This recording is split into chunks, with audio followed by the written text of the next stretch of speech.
I think that a big mistake that we make when we are talking about worship is that we define worship as the few songs that we sing for about 15 minutes before the sermon when we gather for our services. Hi, my name is David Ruybalid, and we're going to talk about that today in this episode. Hey, would you hit the subscribe button below? I'm going to have more content like this coming, and when you hit the subscribe button, you'll be able to get notifications about more videos like this as they come. In order for us to understand worship in the role it plays in the life of a believer and the life of our church communities, we first need to define worship. And worship in its most basic understanding is basically just giving worth to something.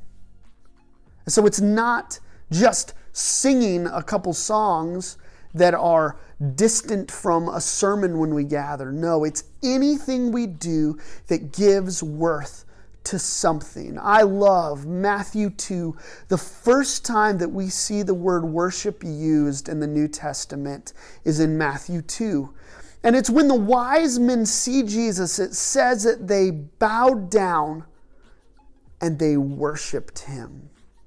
See, in that moment when they see Jesus, at that moment they believe that he is the one that the prophets foretold. He was the promised king, and they gave worth to him as that. And so we realize when we come together on a Sunday morning, there's so many things leading up during that week, so many desires, so many even sinful problems that we struggle with, and even things in our culture that are calling our attention and calling us to give worth to them. And we purposefully, intentionally have services developed so that we as a gathering of God's people can give worth to Jesus as King above everything else. I love my friend Dr. Glenn Packiam.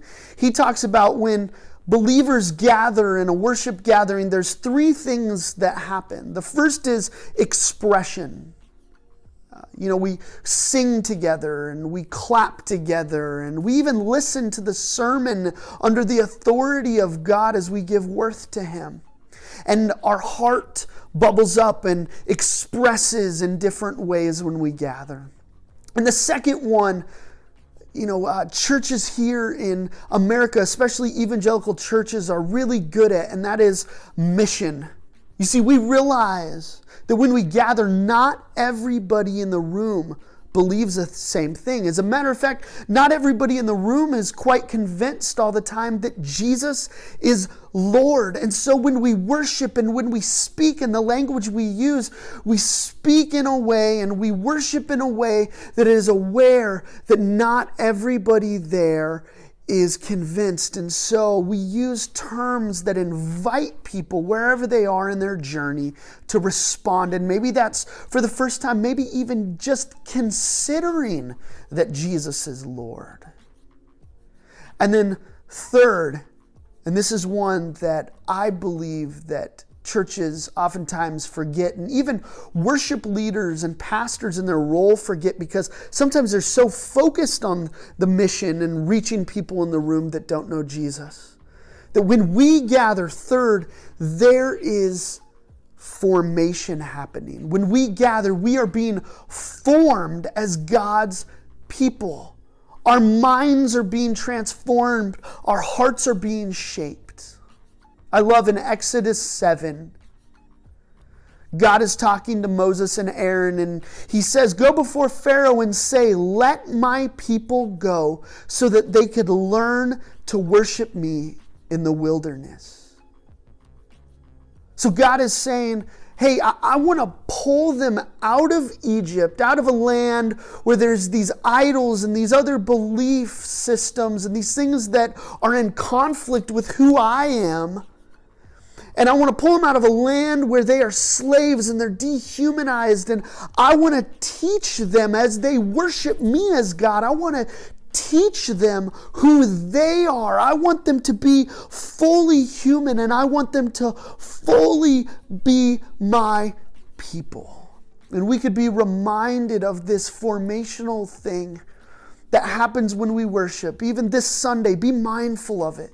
That as we give worth to God as King, our hearts are shaped and transformed so that as we go out of that worship service, as we leave the walls of our church building on Sunday, we're reminded who we are, and we are more and more shaped into God's people so that we can go into our neighborhoods and our workplaces with hope.